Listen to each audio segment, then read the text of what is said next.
प्रणाम। आपके और आपके सभी अपनों के लिए ढेर सारी प्रार्थनाएं।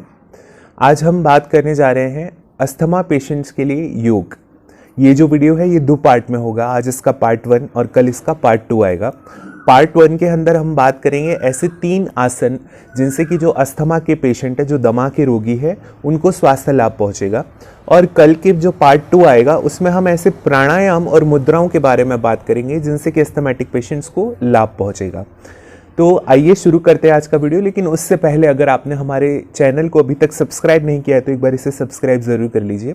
इससे हमें मोटिवेशन मिलता है और भी अच्छे वीडियोस और भी अच्छी जानकारी आप तक पहुंचाने में। और साथ ही साथ पास में बने हुए बेल के बटन को भी प्रेस कीजिए ताकि आगे आने वाली वीडियो की जानकारी आप तक सबसे पहले पहुँच सके। आइए शुरू करते हैं आज का वीडियो। अस्थमा मुख्यतः 3 कारणों से हो सकता है। पहला तो ये कि आपका जो रेस्पिरेटरी सिस्टम है, इसमें जो ब्रोंकस है, जो ब्रोंकाई है, उसके अंदर इन्फ्लेमेशन हो जाए, सूजन आ जाए उसके अंदर, तो सांस के आने जाने के लिए जगह नहीं बचेगी।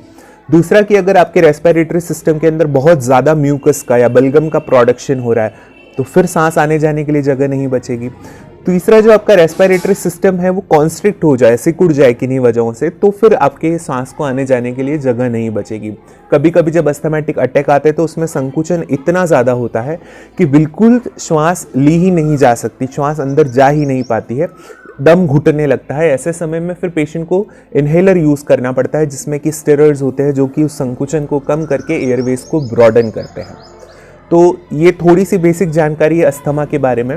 तो इस चीज़ को ठीक करने के लिए अगर हम कुछ ऐसे योग कर पाएँ जिनसे कि हम हमारी चेस्ट की ओपनिंग कर सके, हम हमारे जो रेस्पिरेटरी सिस्टम की यूनिट्स है, जो ब्रोंकस है, जो ब्रोंकाई है, उनको ब्रॉडन अप कर सकें, तो वहाँ से धीरे धीरे क्या है कि इन्फ्लेमेशन भी कम होने लगेगा। म्यूकस का प्रोडक्शन जो है वो सिर्फ आसन से कम नहीं होता, उसके लिए प्राणायाम भी करना पड़ेगा, मुद्राएं भी करनी पड़ेगी और भी कई सारी चीज़ों का ध्यान रखना पड़ेगा जो कि हम कल के वीडियो में जानेंगे। और साथ ही साथ मसल कॉन्ट्रैक्शन जो बहुत ज़्यादा होने लगता है, जो संकुचन बहुत ज़्यादा, उस पर भी नियंत्रण आएगा धीरे धीरे। तो इसीलिए आज हम 3 ऐसे आसन करने जा रहे हैं, 3 सरल ही आसन। अस्थमैटिक पेशेंट्स को वैसे भी बहुत ज़्यादा जो एडवांस लेवल के आसन है वो नहीं करा सकते हैं। तो जो 3 एकदम सरल आसन है वो सरल आसन आज हम लोग करने जा रहे हैं, तो आप इन्हें ध्यान से देखिएगा। पहला जो हमारा है वो है परिवृत्त सुखासन। ये सुखासन का ही एक वेरिएशन है। इसका मतलब है आप सबसे पहले सुखासन में बैठ जाएंगे, मतलब कि आप जैसे सामान्यतः पालती लगाकर बैठते हैं कुछ इस तरह से बैठ जाइए। इसके बाद अपने दोनों हाथ खुले हुए आसमान की तरफ, आपकी कमर एकदम सीधी होनी चाहिए, क्योंकि अगर आप अपनी कमर को घुमा कर रखेंगे या झुका कर रखेंगे तो आपका चेस्ट कंप्रेस होगा। लेकिन जैसे ही आप अपनी रीढ़ की हड्डी को एकदम सीधा करेंगे आपका चेस्ट अपने आप ऑटोमेटिकली थोड़ा ओपन होगा। तो अपनी रीढ़ की हड्डी को एकदम सीधा रखें। इसके बाद में आपको क्या करना है, श्वास भरते हुए दोनों हाथ ऊपर उठाने हैं और फिर पीछे ले जाकर जमीन पर टिकाकर रख देने हैं, कुछ इस तरह से। देखिए, जब आप ऐसा करेंगे तो ऑटोमेटिकली आपका चेस्ट ओपन होगा। और जब आप हाथ पीछे की तरफ ले जाएंगे उस समय आपको श्वास अंदर भरनी है, इनहेल करना है। कुछ देखिए इस तरह से।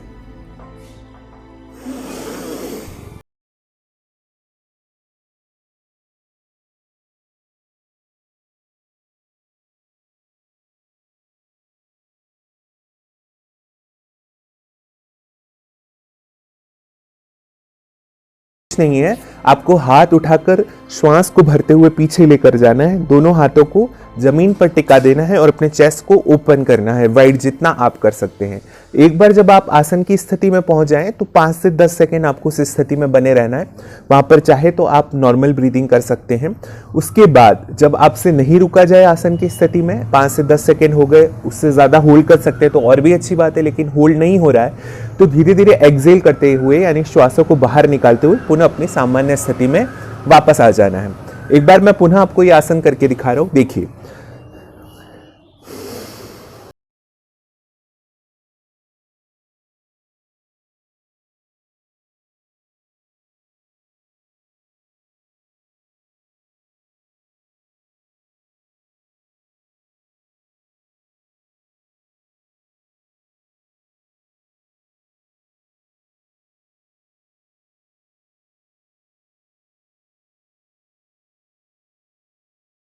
सरल आसन है परिवृत्त सुखासन। अगर आप आपके घुटनों में दर्द है और आप ज़मीन पे नहीं बैठ सकते हैं, केवल उसी स्थिति में जो है आप चेयर या पलंग पर बैठ जाएं। और अगर चेयर पर बैठे तो फिर आप पीछे रखने की जगह नहीं होगी, तो ऐसी स्थिति में आप क्या करें कि दोनों हाथों को सीधा साइड में रख लें और चेस्ट ओपन करके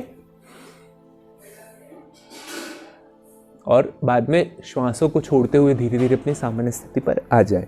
लेकिन अगर आप योगा मैट पर हैं, आप धरती से स्पर्श में हैं, तो आप दोनों हाथों को अच्छे से ऊपर उठाकर पीछे की तरफ लेकर जाइए।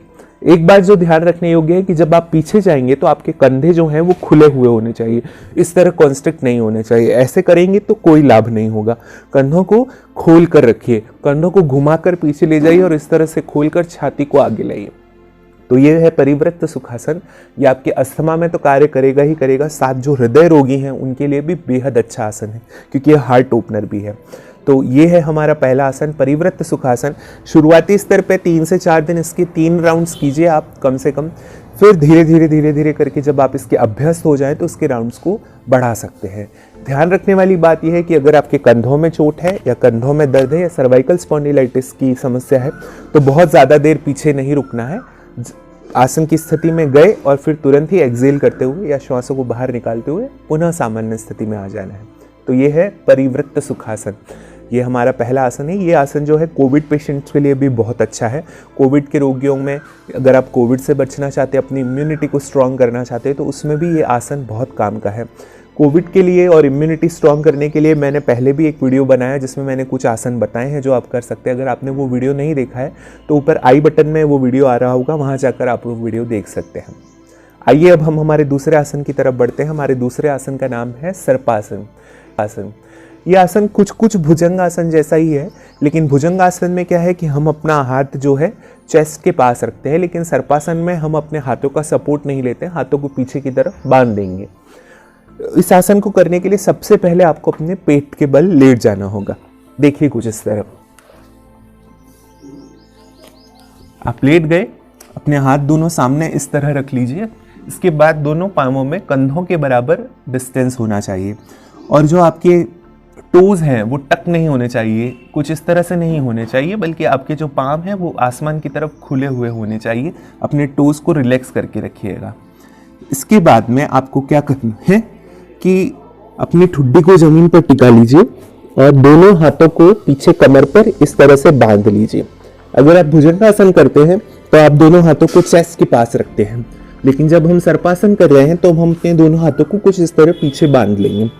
इसके बाद धीरे धीरे श्वास भरते हुए आपको ऊपर उठना है, अपने सर को उठाना है, ठुड्डी को उठाना है, छाती को उठाना है। जितना आप उठा सकते हैं उतना उठाएं, बहुत ज्यादा दम लगाने की जरूरत नहीं, वरना आपकी लोअर बैक में पेन शुरू हो जाएगा। तो देखिए कुछ इस तरह से।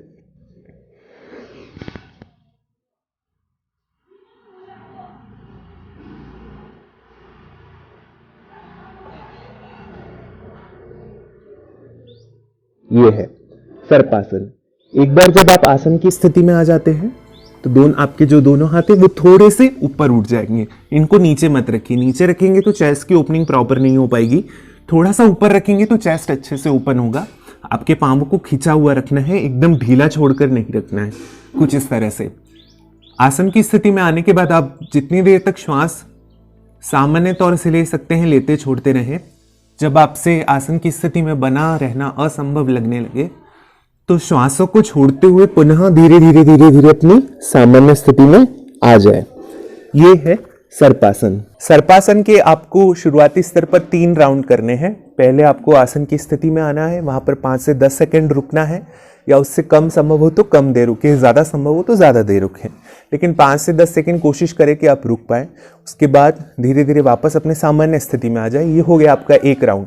इसी तरह से आपको 3 राउंड शुरुआती के 4 से 5 दिनों में करने हैं। उसके बाद जब आप इसके अभ्यस्त हो जाए तो आप इसकी प्रैक्टिस बढ़ा सकते हैं।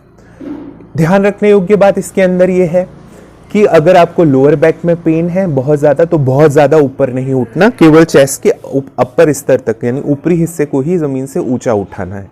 अगर आपके कमर में दर्द नहीं है तो फिर आप जितना आसानी से ऊपर आ सकते हैं उतना आसानी से ऊपर आइए। तो ये है हमारा दूसरा आसन, सर्पासन।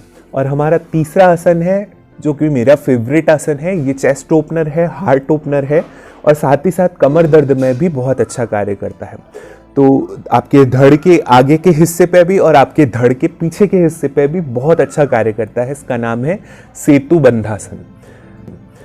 इस आसन को करने के लिए आपको क्या करना होगा कि सबसे पहले जमीन पर पीठ के बल लेट जाइए, कुछ इस तरह।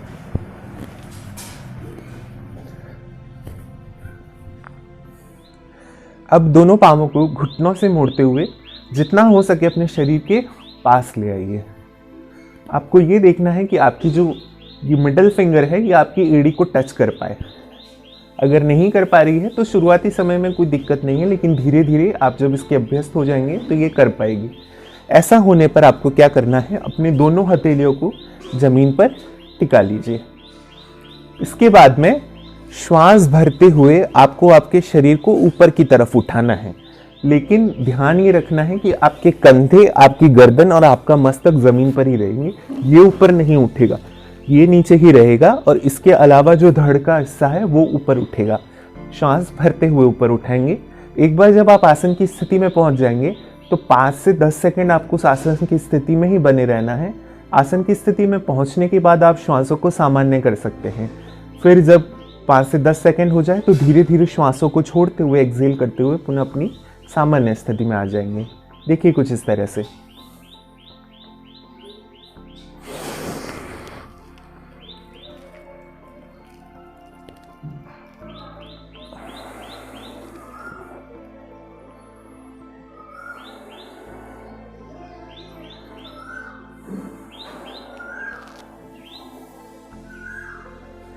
ये है सेतु बंधासन।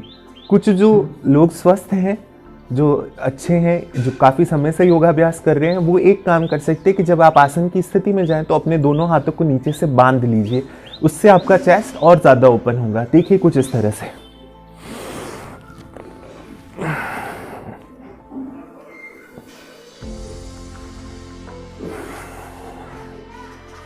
इसके बाद दाईं तरफ करवट लेकर सुखासन में बैठ जाए।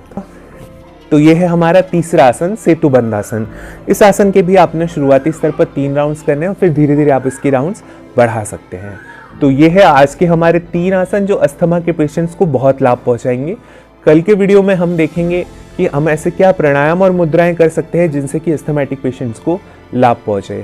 तो कल के वीडियो को आप देखना मत भूलिएगा ज़रूर। ये कल का वीडियो भी कल शाम को ठीक 5 बजे यूट्यूब पर आ जाएगा।